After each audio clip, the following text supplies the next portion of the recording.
Hello dear dancers, this is Joana Saahirah and I'm here reporting from Paradise, messages from the womb. And now I'm going to talk about something that puts my nerves in an hysteric attack, which is competition between dancers and comparison.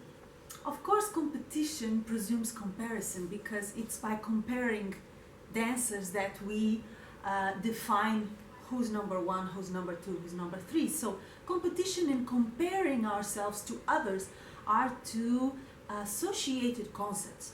The problem about Oriental dance is that the relationship we have with other dancers, especially if we are a woman towards other women, defines at a great extent how we see ourselves and how we portray ourselves when we dance. So when I am teaching a group of dancers where competition is palpable, and thanks God it's getting less and less and less. I mean, finally women are starting to realize that it is not by comparing themselves to others and competing and feeding that old pettiness and envy that is very traditional, it used to be traditional between women. They have realized that is not the way for empowerment. You don't empower yourself when you have that bitchy attitude, because in fact that is the only word I find for it. It's bitchy. When you are constantly looking at the side and presuming that you have to be better than her. This is ridiculous. It is childish. It is mediocre. It is evil, and it doesn't empower you or anybody else. So I propose that a new attitude can come up from the dark ages. Khalas, we are past it. We are not in medieval times anymore, although a lot of our attitudes seem to indicate that we still are. So comparing yourself to others in dance, as in life, of course, because all these things, they apply to life, has many problems. First of all, you are using others as the barometer for your development. This is the first problem, is that when you are comparing yourself to another dancers and other people, you are setting them as the standards to achieve. Because of course I'm not going to compare and measure myself against someone which I consider inferior or less interesting or less valuable. So I'm already putting the power of my growth, of my expansion on another person, and that is just stupid. Because you know, it doesn't matter how great the other person is, and I believe everybody is great in their own way, but my expansion should not be measured by others. My expansion should be measured by my potential and how far I want to go, independently of who is surrounding me.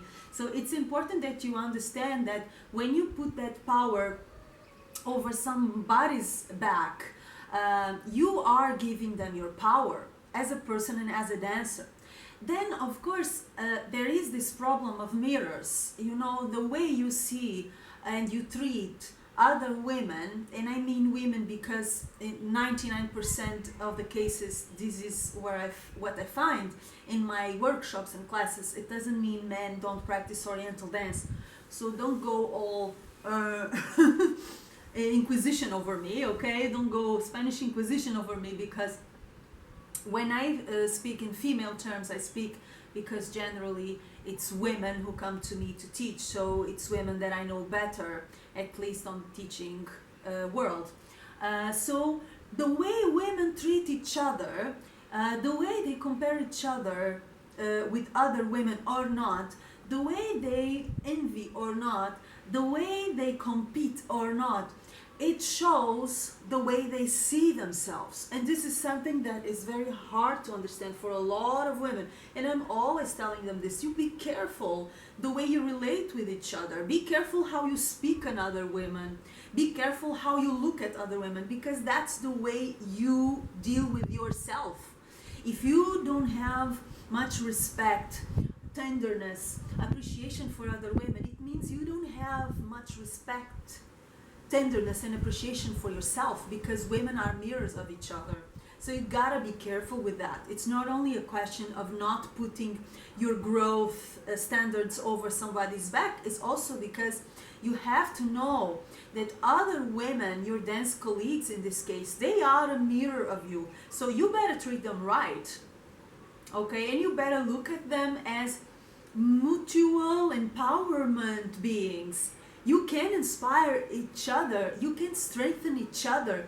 There is no point on seeing, oh, she's better than me, she's worse than. Who can say so? Everybody is different and we should celebrate differences. If somebody does a movement better than you, be smart, go to her and tell her, my dear, teach me this movement, khalas. And you learn a new movement, don't complicate.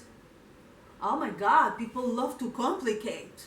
Oh, she's doing the movement better than me. Oh my God, what? That is ridiculous. If she's doing it better than you, according to your opinion, go to her and say, honey, I love the way you are doing this movement. Can you show me how it's done? And she will feel good about herself and she will teach you. You learn something new so you can grow with each other. Just stop this stupid competition between dancers. Just stop it.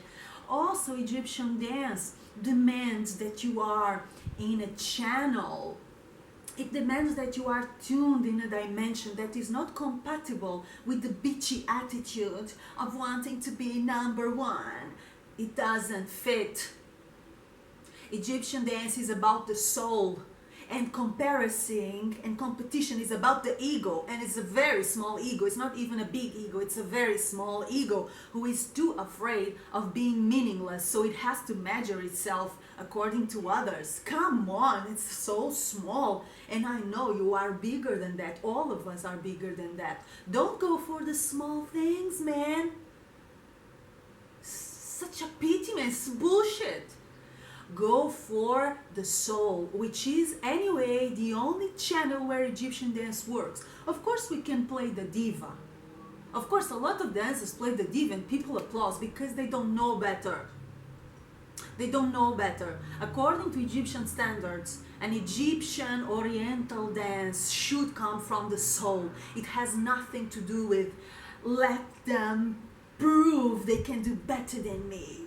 Or I will show them how fantastic I am, that I am the best in the world and screw the rest. It has nothing to do with this. Nothing. This is just a masquerade. It's a carnival. It's a set of masks that people are used somehow to applause. But they are totally out of the Egyptian dance magical dimension, which is, I repeat, something that comes from the soul. And the soul knows we don't need to compare each other because there is no comparison. Everybody's different and everybody has stronger points, weaker points, interesting points, a little less interesting points, fortes, fragilities, special taste, special color, special sensibility. Everybody's different. Don't waste time comparing what cannot be compared and stop competing. It just speaks of your insecurity. Competing with other dancers, other people, just speaks about your insecurity. Develop your self-esteem. Develop your self-love, your self-respect. Know that you are unique and know that everybody is. Egyptian dance development depends a lot from women's growth. So grow up, okay? And inspire each other. We can all gain from it. We can all gain, not gay. We can all be gay from it also, okay? So wake up, baby, and let's support each other. This is how we support ourselves too.